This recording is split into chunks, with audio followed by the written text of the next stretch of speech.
로마서 강의 6번째 시간입니다. 로마서 강의 6번째 시간입니다. 오늘은 율법의 역할에 대하여라는 제목으로 함께 말씀을 나누고자 합니다. 로마서 말씀 이제 5주에 걸쳐서 지난 주에까지 해서 나눴는데요. 아마 여러분들이 말씀을 들으면서 참 계속 같은 내용이 반복되고 있는 것이 아닌가라는 그런 생각을 하실 수도 있습니다. 저도 준비하다 보니까 좀 더 이제 로마서를 제가 오래전에 이제 사역할 때 로마서 강해를 한 적이 있었는데 이제 거의 10년 만에 다시 이제 로마서 강해를 이렇게 준비를 하다 보니까 사실 바울이 이렇게 계속해서 반복적인 말을 하고 있더라고요. 그래서 왜 이렇게까지 바울이 이런 내용들을 반복할까라는 생각을 이제 하면서 또 말씀을 준비하게 됐는데 여러분도 잘 아시지만 반복한다는 건 그만큼 중요한 이야기라는 거죠. 우리가 사실 정작 제일 중요한 얘기들은 사람들이 이렇게 잊고 살 때가 있잖아요. 그래서 많은 사람들이 후회하는 것 중에 하나가 그런 거라 그러더라고요. 젊은 시절, 그러니까 이제 나이가 들고 어느 정도 이제 시간이 흘렀을 때 많이 후회하는 게 젊은 시절에 가족들과 자녀들과 함께하지 못했던 그런 시간들을 굉장히 후회하고, 아니면 나 자신을 위해서 이렇게 시간을 쓰지 못했던 것들에 대해서 후회한다, 이런 얘기도 하는데, 사실은 많은 사람들이 이렇게 똑같이 하는 이야기들, 반복적으로 건강 잘 챙겨라, 또 성도들한테는 또 기도 열심히 하고 하나님 깊이 찾아라, 이런 얘기들 반복적으로 하지만 우리가 또 가장 이렇게 쉽게 잊어버리는 내용이기도 하죠. 그러니까 여러분들이 바울의 이런 반복된 가르침을 좀 너무 반복적이다, 귀찮다, 지긋지긋하다 이렇게 생각할 수도 있고 따분하다 이런 생각을 할 수도 있지만, 아마 지금 이렇게 함께 저와 이렇게 말씀을 나누는 가운데 이 내용들이 나중에는 정말 여러분들의 신앙의 걸음이 되고 큰 어떤 씨앗이 되어서 나중에는 아주 큰 또 결실을 맺고 하나님의 크신 은혜를 경험하는 그런 또 밑거름이 될 거라고 생각을 합니다. 그런 마음으로 오늘도 함께 말씀을 나누시겠습니다. 로마서 3장 19절 20절 말씀 같이 읽어보겠습니다. 우리가 알거니와 무릇 율법이 말하는 바는 율법 아래에 있는 자들에게 말하는 것이니 이는 모든 입을 막고 온 세상으로 하나님의 심판 아래에 있게 하려 함이라. 그러므로 율법의 행위로 그의 앞에 의롭다 하심을 얻을 육체가 없나니 율법으로는 죄를 깨달음이니라. 자, 우리는 지난 시간에 로마서 3장 20절까지의 말씀을 통해서요, 실로 하나님을 만나고 깊은 죄를 깨달은 바울의 고백에 대한 말씀을 나눴습니다. 그렇습니다. 바울이 열거한 인간의 모습은 초라하기 그지없고 너무 약하고 또 악하기도 하고 굉장히 죄스럽다, 이런 모습으로 묘사를 하고 있었죠. 물론 이 말씀들이요, 시편에 있었던 구절들을 인용한 것이라고 한다 해도 바울이 동의하지 않으면 굳이 바울이 그렇게 쓰지 않았을 거 아닙니까? 결국 이러한 인간의 실존에 대한 바울의 묘사는 그 누구에 대한 책망이나 비난 그리고 비판을 하기 위한 것이 아니라 사실은 하나님의 빛을 체험하고 어둠 가운데 헤매던 자기 자신에 대한 고백이었음을 또한 우리는 나누었습니다. 그리고 바울은 이런 참혹한 인간의 모습이 바로 율법 아래에 있는 자들의 현 주소다라고 이렇게 말을 하고 있어요. 다시 한번 제가 3장 20절, 방금 읽은 3장 20절 말씀을 현대어 성경으로 읽어드리면요, 이제 여러분도 아시겠습니까? 율법이 명령하는 것을 지킴으로써 하나님 보시기에 의롭다고 인정받을 수 있는 사람은 한 사람도 없습니다. 하나님의 율법을 알면 알수록 우리 자신이 그것을 지키지 않고 있다는 것이 드러납니다. 하나님의 율법은 우리 스스로 죄인이라는 것을 깨닫게 해줄 따름입니다. 이렇게 이야기합니다. 그렇습니다. 바울이요, 유대인들이 그토록 자신만만해하면서 구원의 확증처럼 여기고 있는 율법에 대해서 완전히 다른 시각을 갖게 된 거죠. 사실 바울도 율법을 의지하면서 살았을 거예요. 아, 나는 이렇게 율법을 잘 지키니까 하나님이 정말 나를 사랑하실 거야 라고 믿었는데, 바울이 하나님을 진짜 만나니까 그게 아니라는 걸 보게 된 거죠. 사실 이 부분이 어쩌면 유대인에서 그리스도인으로 넘어오는 중요한 지점이라고 볼 수 있습니다. 그것은 율법이 인간의 의로움을 드러내기 위한 도구가 아니라 오히려 반대로 율법으로 말미암아 인간이 얼마나 죄인이라는 것을 드러내기 위한 도구라는 거죠. 뭐 마찬가지겠죠. 꼭 우리가 이런 성경을 이야기하지 않아도 법이라는 게 있잖아요. 그 법전이 굉장히 두껍잖아요. 그거를 만약에 저와 여러분들에게 이렇게 들이대면 그 누구도 쉽게 자유로울 수 있는 사람이 없을 거라는 거예요. 그러니까 그런 법은 인간 앞에 이렇게 놓여질 때 굉장히 사람을 자꾸 초라하게 만들 수 있다는 것입니다. 이 말은 그리 어렵지가 않습니다. 보통 우리가 털어서 먼지 안 나는 사람이 없다고 말을 하는 거잖아요. 바로 율법이 그런 역할을 한다고 바울이 말해주는 거예요. 이 사실도 당시 유대인들에게는 분명히 충격적인 이야기일 겁니다. 왜냐하면 그렇게 생각을 안 했어요. 근데 율법은 마치 그물과 같아서 그 어떤 인간도 그 그물로부터 벗어날 수 없음을 끊임없이 상기시켜주고 고발하고 있다는 것입니다. 우리가 혼동하기 쉬운 것이요, 인간은 보편적으로 잘한 일이 많으면 잘못한 일 한두 가지는 이렇게 덮어주거나 덮으려고 하는 성향이 있죠. 무슨 말이냐면, 잘못한 일이 많이 있어도 잘한 일이 생기면 웬만한 잘못에 대해서 이렇게 덮어주려고 하는 그런 성향이 있다는 거예요. 근데 율법이 무서운 건, 그러니까 이것은 인간의 보편적인 생각인데, 구원의 관점에서는 뭐냐면, 제가 여러 차례 말씀드리지만 율법이라는 게 무서운 게요, 인간은 내가 잘못한 게 많은데 또 잘한 것도 많으면 그 잘못한 게 이렇게 덮어지는데, 율법이라는 건, 성경에서 말하는 율법은 아무리 잘한 일이 많아도 한 가지, 두 가지의 잘못이 있으면 절대 용납이 안 된다는 겁니다. 구원이 불가능하다라고 말하고 있다는 거예요.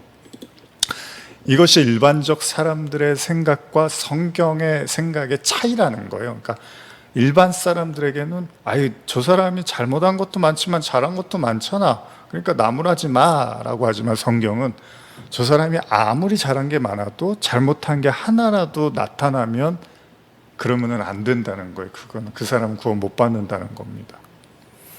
그런데 바울이 뭐라 그러죠? 이렇게 율법이 이런 기능과 작용을 하는 이유는 어떤 사람도 하나님의 진노와 심판에서 벗어날 수 없다는 것을 입증하는데 그 목적이 있다는 겁니다. 그렇기 때문에 바울이 그토록 율법의 문제를 걸고 쉽게 넘어가지 않는 거라는 거예요. 자꾸 이 얘기를 반복한다는 거예요. 왜냐하면 이 문제 때문에 유대인들이 예수 그리스도를, 이 율법에 대한 잘못된 이해 때문에 예수 그리스도를 못 받아들였다라는 겁니다. 오히려 율법이 큰 장애물이 되어버렸다는 거예요. 하나님이 주신 율법인데 그 율법을 잘못 이해해서 하나님의 아들을 이해를 못했다는 거예요. 받아들이지 못했다는 겁니다.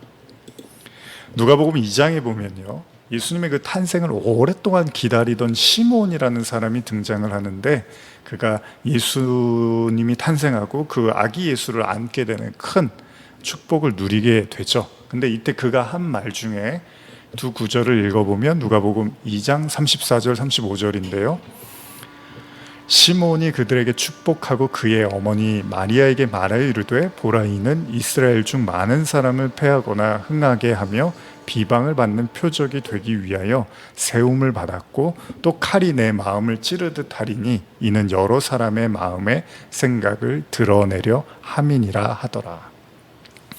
여기 보면요, 예수님의 탄생을 이야기하면서 시몬이 뭐라 하냐면, 이 예수님이라는 분, 이 예수의 탄생, 메시아의 탄생이 어떤 이에게는 패하게도 하고 어떤 이에게는 흥하게도 한다는 거예요.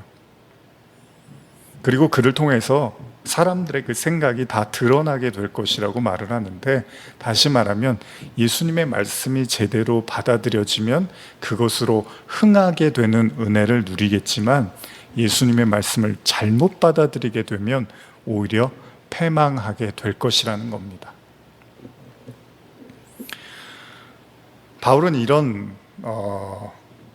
모습에 대한 안타까움을 갖고 있는 거예요. 뭐냐 하면요, 그동안 자신이 잘못 이해하고 있었던 하나님의 말씀, 그래서 미치도록 타오르는 그 혈기와 광기, 그리고 그거를 하나님의 영광으로 잘못 이해하면서 오로지 자신만이 정당하고 옳고 하나님을 사랑하고 최고의 열정을 가지고 하나님을 위해서 산다고 생각했고, 그래서 그리스도인들을 박해했던 자신을 떠올리면서 바울은 지금이라도 자신의 동족들에게 하나님의 말씀을 제발 올바로 이해하기를 기대한다는 것입니다.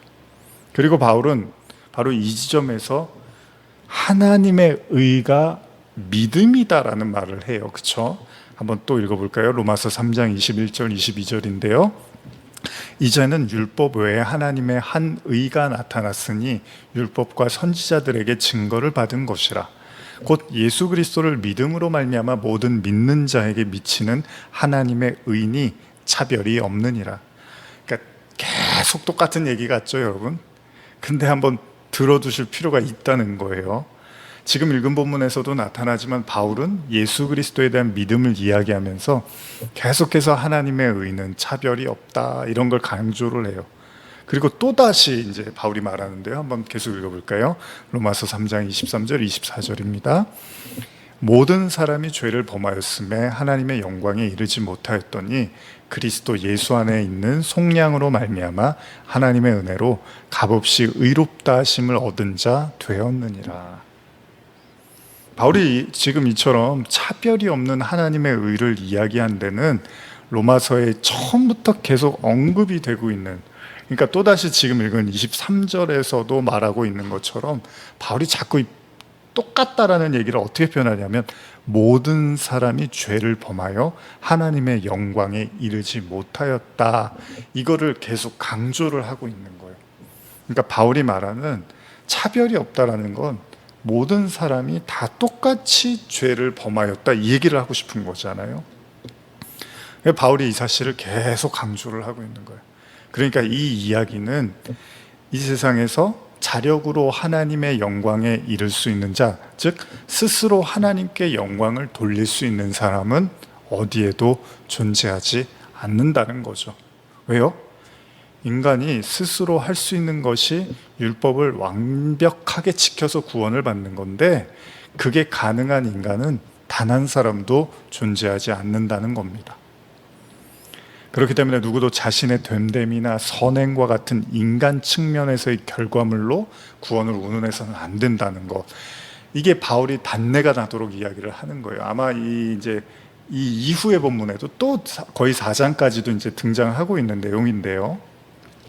여러분들은 어쩌면 지금 이 설교를 들으면서 뭐가 이렇게 집요하게 바울이 이렇게 같은 얘기를 반복하고 있냐라고 생각하실 수 있습니다. 중요한 건 이건 제 얘기가 아니라 바울의 이야기라는 겁니다.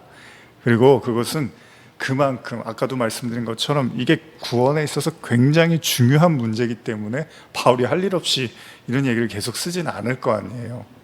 그리고 로마서라는 책이 처음에도 말씀드렸지만은 정말 복음서, 예수님이 말씀하신 이제 복음서 그 이외에 이제 서신에서 있어서, 신약에 있어서 가장 중요한 책 중에 하나를 보통 로마서로 꼽는단 말이죠.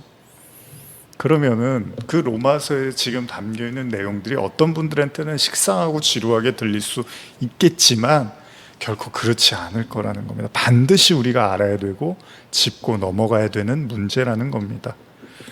여러분, 기도하면 다 됩니다. 긍정적으로 생각하십시오. 무조건 구원받았다고 믿으십시오. 착하고 선하게 살면 구원받습니다라는 식의 이야기가 더욱 편하고 우리를 안심시켜 줄 수도 있겠죠. 제가 주일마다 그런 얘기만 계속 하다가 예배가 끝나면 여러분들이 굉장히 만족해 하실 수도 있습니다.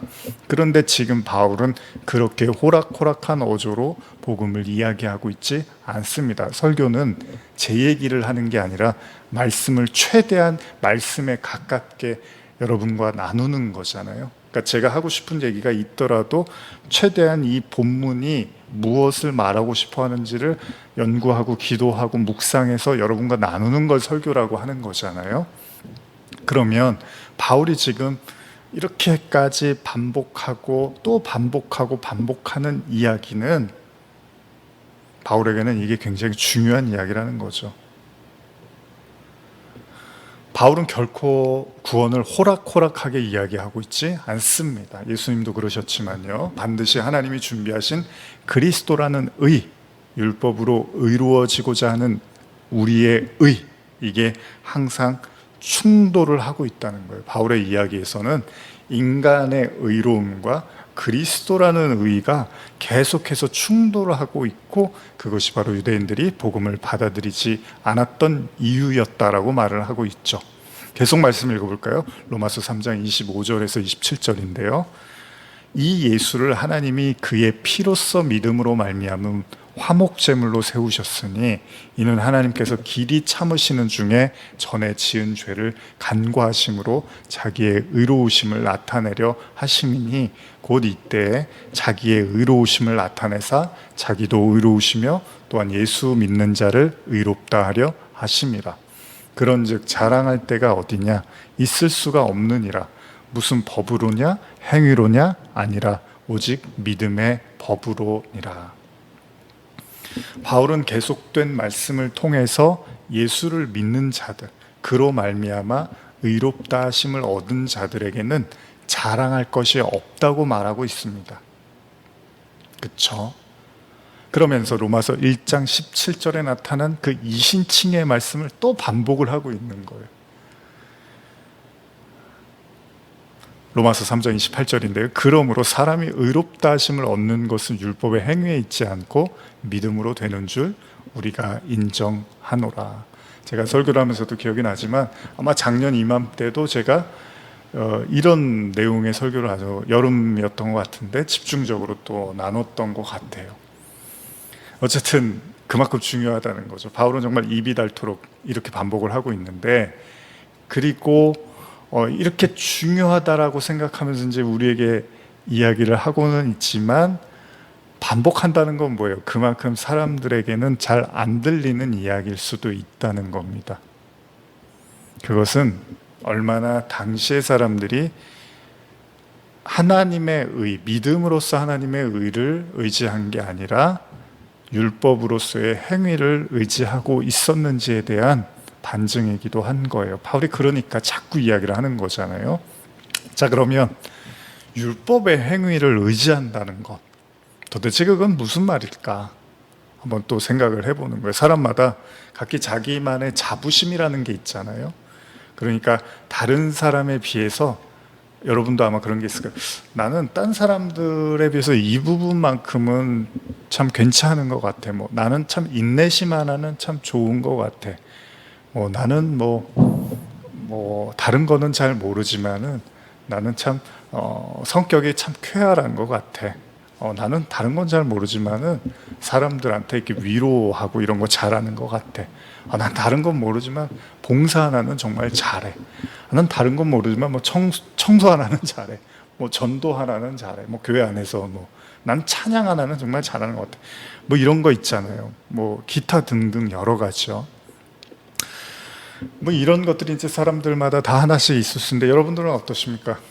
다 아마 이 설교를 듣는 중에 이제 여러분 나름대로 생각하시는 것들이 있을 텐데, 예를 들면 아마 요 내용들을 한번 이제 여러분과 제가 잘 알고 있는 본문을 가지고 한번 이렇게 좀 더 세분화해서 좀 더 구체적으로 나눠보고 싶은데, 여러분과 제가 잘 아는 바리새인과 세리의 기도 있죠? 누가복음 18장 11절에서 12절인데 요거 한번 읽어볼까요? 바리새인은 서서 따로 기도하여 이르되 하나님이여, 나는 다른 사람들 곧 토색 불이 가늠하는 자들과 같지 아니하고 이 세리와도 같지 아니함을 감사하나이다. 나는 일에 2번씩 금식하고 또 소득의 11조를 드리나이다. 잘 아시는 본문이죠. 제가 가끔 여러분과 나누는 본문이기도 한데요. 바리새인의 기도, 그리고 세리의 기도죠. 바리새인의 기도의 요점은 뭡니까? 지금 읽은 것처럼 자기는 다른 사람들처럼 토색, 그러니까 다른 사람의 돈을 탐낸 적이 없고요, 불이나 간음을 행하는 사람들과는 다른 삶을 살았다라고 이렇게 강조를 하면서 하나님께 그렇게 살게 해주셔서 감사합니다라고 기도를 합니다. 심지어는요, 자기 옆에서 기도하는 세리를 보면서 저렇게 세리처럼 안 살게 해주셔서 감사합니다라고까지 기도를 하고 있죠.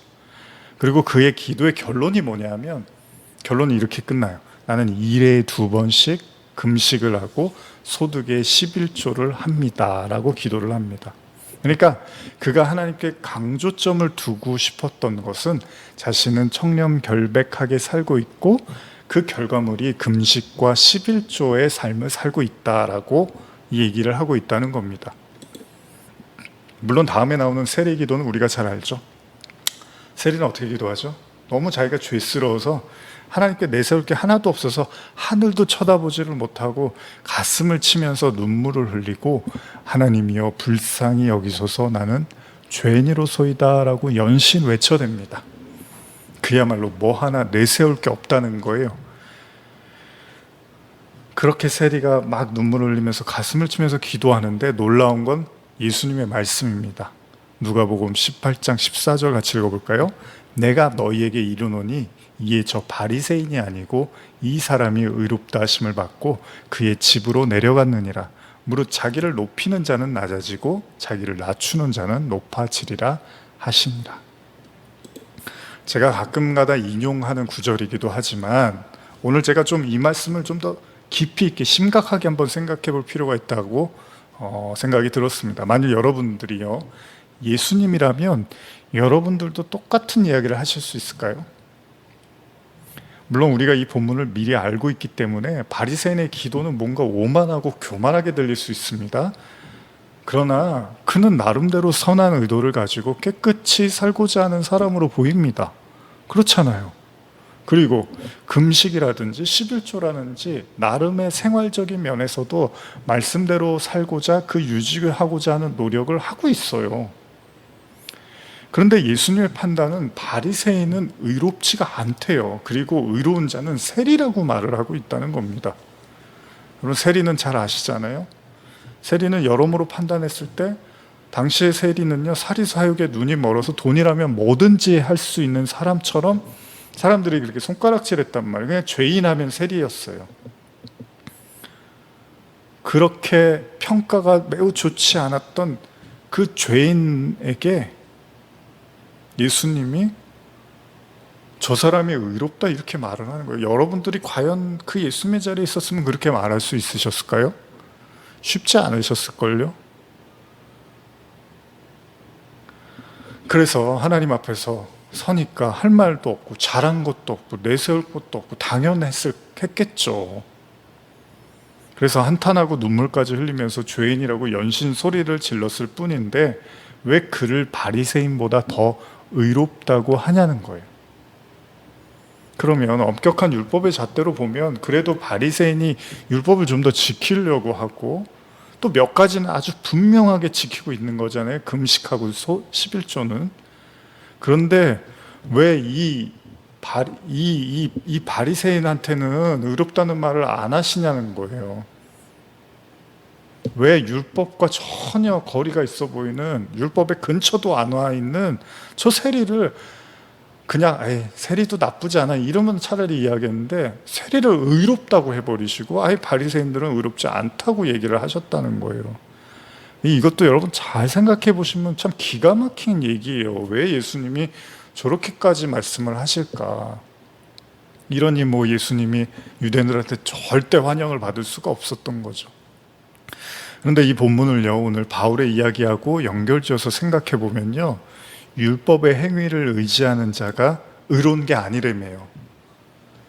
바리새인이 예수님으로부터 의롭다라는 말을 못 들은 이유는 그럼 자명하겠네요. 바리새인은 율법의 행위를 의지했다는 거잖아요. 그러니까 바리새인의 문제는 율법을 행한 것 자체가 잘못된 게 아니고요. 당연히 율법을 행하는 삶을 사는 게 왜 나쁩니까? 그런데 율법의 행위를 의지했다는 거예요. 즉 하나님께 구원을 요청하고 의로움을 선물로 주실 것을 기대한 것이 아니라 이미 자기가 자기 선에서 행하고 있는 몇 가지 선행을 가지고 자신의 의로움이 완성되어져 가고 있다도 착각을 한 거라는 겁니다. 분명히 예수님이요, 아무것도 내세울 것이 없는 세리를 의롭다고 하셨다면 이 역시도 바울의 논리대로 따져본다면요, 최소한 그는 의롭다고 하셨으니까, 예수님이 세리를요, 죄인인 세리를 의롭다고 하셨으니까 최소한 그는 율법의 행위를 의지는 하지 않았다는 거잖아요.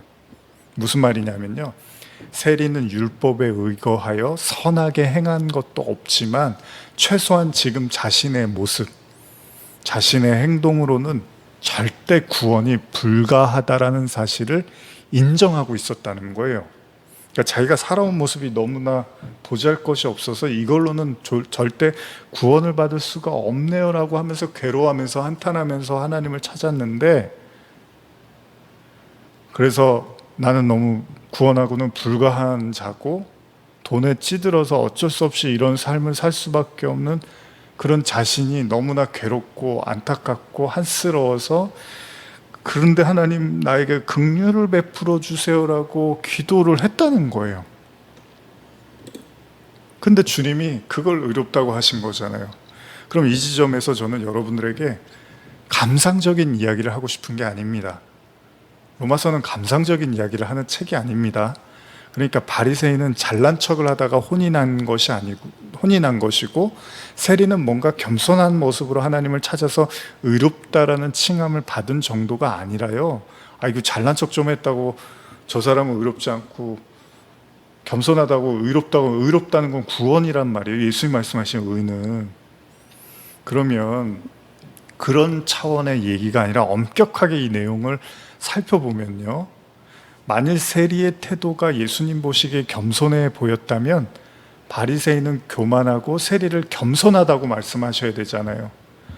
바리새인은 뭔가 좀 교만하네, 근데 세리는 저렇게 겸손하네, 여기서 끝나야 되는데 여기서 의로움과 의롭지 못함을 구분 지으셨다는 거잖아요.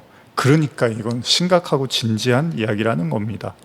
왜요? 구원과 관련된 얘기라는 거예요. 분명 여기서 의가 무슨 다른 의가 아니라면 분명히 이 구원은 구원을 내포하고 있는 것이니까, 분명한 사실은 바리새인이 세리보다는 분명히 율법과 가까운 삶을 살았는데 왜 율법과 무관해 보이는 세리가 의롭다는 말을 듣는가? 그래도 한두 개라도 율법을 더 지키려고 애쓴 바리새인에게 의로움이 가야 되는 것이 아닌가? 근데 이게 무슨 날벼락이냐는 거예요. 전혀 율법과 거리가 먼 삶을 산 사람한테 의로움이 갔으니까요. 여러분들이 이 본문을 어떻게 생각하십니까? 예수님의 저희가 무엇일까요? 왜 잘하고 내세울 것이 하나도 없어서 고개도 못 들고 기도하는 세리를 의롭다고까지 칭해 주시냐는 거예요. 안 됐다, 불쌍하다, 그래 참 겸손하구나, 이 정도에서 끝나야 되는데 의롭다고까지 하셨단 말이에요. 아예 그는 율법과 상관도 없어 보이는 삶을 살았는데 말입니다. 그럼 예수님의 판단이 너무 즉흥적이고 감정적인 건 아닐까요? 순간적으로 쟤는 뭔가 재수가 없어 보이네, 쟤는 뭔가 내가 불쌍해 보여, 쟤는 의로워, 그러면 율법 지키는 사람들은 뭐냐는 거예요. 왠지 그날따라 바리새인이 꼴 보기 싫고 세리가 괜찮아 보여서 기분 탓에 이런 말씀을 하신 게 아닐까. 그러면 몇천 년 동안 그 율법을 품에 안고 살아온 유대인들은 도대체 뭐가 되는 거고요, 그 율법 지키려고 얼마나 애쓰고 노력했는데 이렇게 율법과 상관없이 살아온 세리를 아무렇지도 않게 의롭다고 해버리면 도대체 뭐냐는 거예요, 율법은. 근데 과연 그럴까요? 예수님이 아무 생각 없이 즉흥적으로 하신 말씀을 성경에다 딱 하니 기록해 놓고 우리에게 지금까지 보여주고 계시는 걸까요? 분명 아니겠죠. 그러면 이 지점에서 우리는 바울이 로마서를 통해서 앞서 말한 율법에 대한 이야기를 이제 진짜 진지하게 생각해 볼 필요가 있다는 거예요. 여러분과 제가. 다시 한번 로마서 3장 20절, 굉장히 중요한 구절인데요, 읽어볼까요? 그러므로 율법의 행위로 그의 앞에 의롭다 하심을 얻을 육체가 없나니 율법으로는 죄를 깨달음이니라.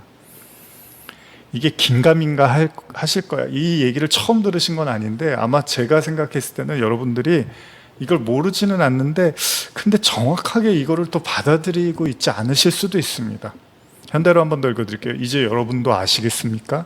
율법이 명령하는 것을 지킴으로써 하나님 보시기에 의롭다고 인정받을 수 있는 사람은 한 사람도 없습니다. 하나님의 율법을 알면 알수록 우리 자신이 그것을 지키지 않고 있다는 것이 드러납니다.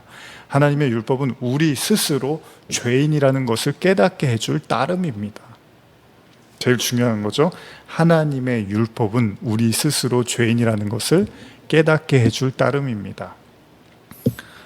자, 여러분들도 아시겠습니까? 율법의 역할이 뭐냐 하면 그걸 잘 지켜서 구원을 받으라고 하는 게 아니라 그거를 보면 볼수록 내가 죄인이구나라는 걸 깨달으라는 데 있다는 거예요. 그러니까 신앙생활 오래 하시고 막 이런 분들 중에서 오히려 이 율법의 역할을 마치 유대인들처럼 바리새인들처럼 잘못 이해해서 나는 이날 이때껏 하나님 말씀 난 하나도 안 어기고 살았어. 내가 어떻게 살았는데 내가 기도를 한 번도 빼먹은 적이 없고 예배를 내가 빼먹은 적이 없고 어떤 상황에서 내가 하나님 말씀을 천금처럼 여기고 살았어라고 말을 하면 물론 그렇게 사셔야 됩니다. 하나님 바라보며 사시는 게 맞는데 만약에 그 율법을 그렇게 내가 다 지키고 살았어라고 이해를 하고 있으면 그거는 율법을 잘못 이해하고 있다는 거예요. 다 지킬 수도 없다고 하잖아요, 여기 지금. 근데 무의식 중에 이게 마찬가지입니다. 제가 이따도 말씀드리지만 바리새인의 기도가 금식하고 11조 꼭 2개 해놓고서 다 지켰다고 사람들은 그렇게 생각을 해요. 뭐 좀 몇 개 해놓으면 그 나머지 안 지킨 게 다 잊혀지고 묻혀지고 다 지킨 걸로 이렇게 착각을 한다는 거죠. 여러분 제가 설교할 때 이제 가끔 좀 중요한 이야기가 우리 지난 주일에 제가 나누지 못했던 것도 바울이 하나님을 만나고 인간의 실존에 대한 깨달음을 갖잖아요. 그래서 아주 모질고 거칠고 암울하고 어떻게 보면 어두운 인간상을 이야기하잖아요. 근데 그게 이제 자기 자신에 대한 고백이기도 했던 거잖아요. 근데 이 지점을 거치지 않고 하나님을 안다고 하는 건 하나님을 제대로 알고 있는 게 아닙니다. 그러니까 여러분들이 지금 듣고 있는 말씀, 여러분들이 따르고 있는 그런 어떤 신앙에서 반드시 이 인간 실존, 하나님 앞에 비춰진 인간의 실존을 경험하지 않고 뭐 제가 가끔 예전에 난 태어나면서부터 뭐 하나님을 쭉 한 번도 내가 거스른 적이 없이 나는 지금까지 잘 믿어왔어 이렇게 말하는 신앙은 아직 진짜 그 바울이 만난 그 하나님을 만나지 못한 신앙일 수 있다는 거예요. 여러분 잘 생각하셔야 됩니다. 율법의 의도는 내가 얼마나 잘 지키고 이루어질 수 있는지를 확인시켜 주는 게 아니라 율법의 역할은 오로지 죄를 깨닫는 데 있다는 것입니다.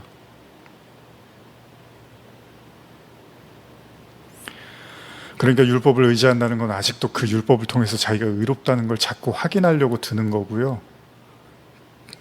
그걸 율법을 의지한다고 말을 하는 거예요. 저는 여러분들이 이 말씀들을 들으면서 좀 진지하게 느끼셨으면 좋겠습니다. 그렇기 때문에 모든 사람들은 이 율법이라는 감옥, 즉 율법으로 어떻게 해서든지 의로워지려고 하는 자기가 만든 감옥에서 빠져나오기가 굉장히 어렵다는 겁니다.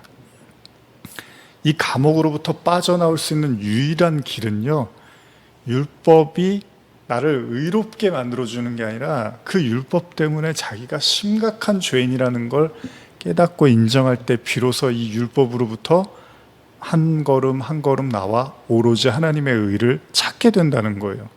그런 의미에서 바리새인은 율법과 가깝고 세리는 율법과 무관한 사람이 아니라 바리새인은 오히려 율법이 올무가 되어서 스스로를 심판의 대상으로 만들어버린 거예요. 그러니까 자기는 구원받으려고 율법을 지켰는데 오히려 그 율법이 화근이 돼서 자기가 심판의 대상이 돼버린 거예요. 그런데 세리는요, 그 율법의 역할을 정확하게 받아들여서 이 율법 앞에 내가 쓸 때마다 내가 죄인이라는 사실을 아주 명확하게 인식했으니까 오히려 그 율법이 망하게 하는 게 아니라 흥하게 되는 은혜가 됐다는 것입니다.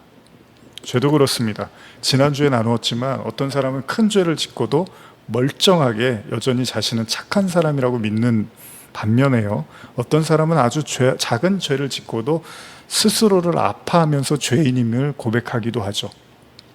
다윗이 지은 죄는 분명히 잔혹하고 누가 봐도 지탄받을 만한 그런 죄입니다. 그러나 성도에게 거기서 죄가 멈춰서는 안 된다는 거예요. 다윗이 그랬던 것처럼 그 죄를 통해서 반드시 스스로 구원받을 수 없는 존재라는 것을 세리처럼 그렇게 시인하게 돼야 된다는 겁니다. 그럴 때 우리가 죄 속에 은혜가 있다라고 말을 하는 거죠. 바울도 이야기하죠. 죄 속에 하나님의 은혜를 발견하게 됐다. 왜냐하면 물론 죄를 지어서 누군가를 아프게 하고 상하게 하는 건 좋은 일이 아닙니다. 분명히 우리들은 그것에 대해서 자각하고 용서를 구하고 또 회개하는 것이 마땅합니다. 그러나 거기서 멈추는 것이 아니라 그걸 통해서 내가 정말 절망적인 존재구나라고 정말 구원의 빛으로 나가면 그 죄도 우리에게는 은혜가 될 수 있다는 거죠. 율법이 죄를 고발해내는 역할을 하듯이 죄 역시도 성도에게는 반드시 하나님의 구원을 불러 일으켜야 된다는 거예요. 그러니까 죄를 졌는데 그 죄를 무의미하게, 그러니까 죄를 통해서 정말 하나님을 만나지 않으면 그 죄가 진짜 죄를 짓는 거예요. 그건 더 나쁜 죄죠. 죄를 통해서 하나님께 나가지도 않았으니까. 성도는 죄를 통해서 자신이 절대 구원받을 수 없는 자임을 깨닫고 세리와 같이 정말로 아파하며 가슴을 치며 하나님의 온전한 은혜만을 구해야 된다는 겁니다. 그럴 때 그 율법이 역할을 다 한다는 거예요. 결론적으로 말씀드리면 성도의 율법이 자신의 의가 되어서는 안 된다는 것입니다. 이것은 율법을 무시해도 좋거나 율법을 지키지 말라는 이야기와는 다른 차원입니다.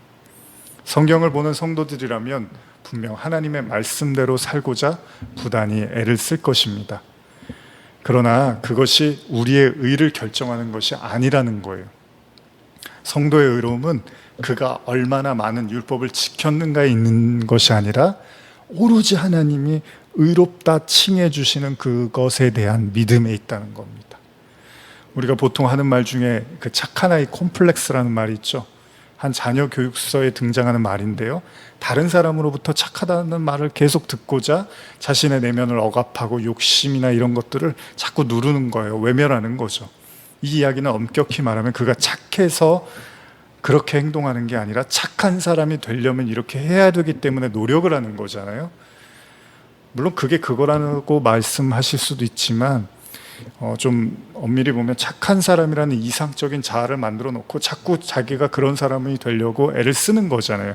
물론 나쁘다고 할 수는 없습니다. 문제는 그러면 그럴수록 자기가 굉장히 힘들어지고 피폐해지면서 오히려 이제 자신의 안에 있는 분노와 미움과 그런 악감정들이 올라와서 더 큰 화를 불러일으킬 수 있다는 것입니다. 무슨 이야기입니까?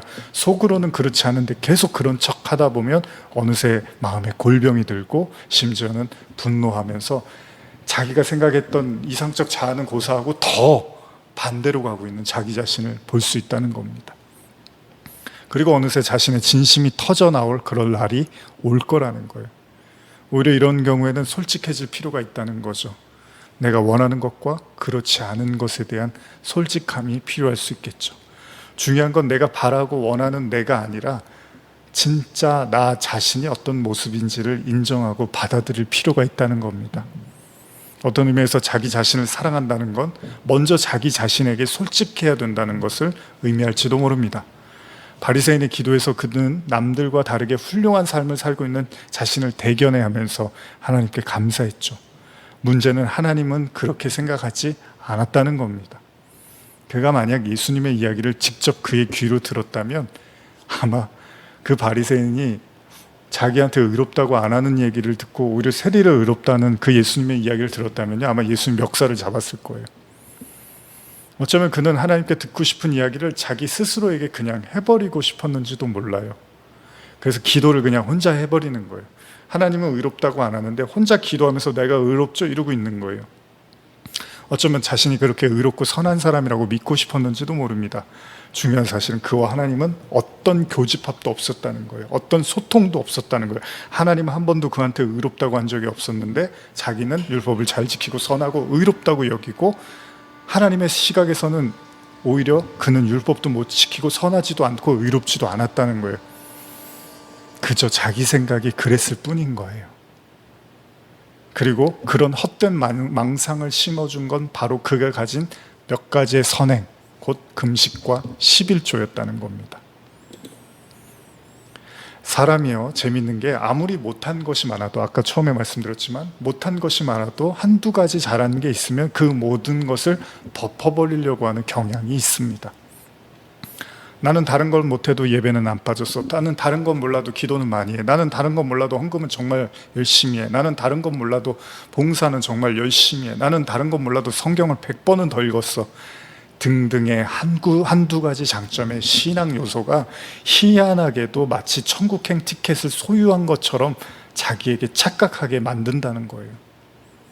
오히려 지키지 못한 수많은 율법들이 뒤에 있음에도 불구하고 한두 가지의 장점을 가지고 그 모든 것들을 덮어버리려고 한다는 겁니다. 세상 논리에서는 그게 인정이 됩니다. 세상 사람들은 그렇게 말해요. 아, 그거 하나 빼어났으면 그거면 된 거야. 근데 성경은 그렇지 않습니다. 만약 그런 것들로 여전히 구원받을 수 있다고 믿고 있다면 우리는 아직 바울이 말한 이 율법에 대한 이야기를 잘못 이해하고 있는지도 모릅니다. 오늘의 설교를 마무리하면서 한번 진지하게 생각해 보시기를 바랍니다. 나는 정말 율법을 제대로 이해하고 있는지, 나는 율법을 의지하는 사람인지 아니면 믿음으로 의롭다 칭함을 받고자 하는 사람인지를 말입니다. 로마서 3장 29절에서 31절까지 읽어보겠습니다. 같이 읽겠습니다. 하나님은 다만 유대인의 하나님이시냐, 또한 이방인의 하나님은 아니시냐. 진실로 이방인의 하나님도 되시느니라. 할례자도 믿음으로 말미암아, 또한 무할례자도 믿음으로 말미암아 의롭다 하실 하나님은 한 분이시니라. 그런즉 우리가 믿음으로 말미암아 율법을 파기하느냐? 그럴 수 없느니라. 도리어 율법을 굳게 세우느니라. 오늘 말씀을 통해서 진정한 율법의 의미를 깨닫고 하나님께 온전히 은혜를 구하는 세리의 기도를 할 수 있는 저 여러분들이 되기를 또한 간절히 소원합니다. 기도하시겠습니다. 우리 기도하실 때 우리 아까 처음에 불렀던 찬양이죠. 찬양하라 내 영혼아. 우리 이 찬양 잠깐 부르는 동안 한 번 더 오늘 말씀 떠올리면서, 주님 혹시 저는 내 행위를 의지하고 있는 자입니까? 아니면 정말 내가 오로지 하나님의 그 은혜만을 의지하며 내 어떤 한계를 깨닫고, 바울의 고백처럼 우리 인간의 한계를 깨닫고 정말 오로지 하나님을 100% 의존하려고 하는 자입니까? 잠깐 기도하겠습니다.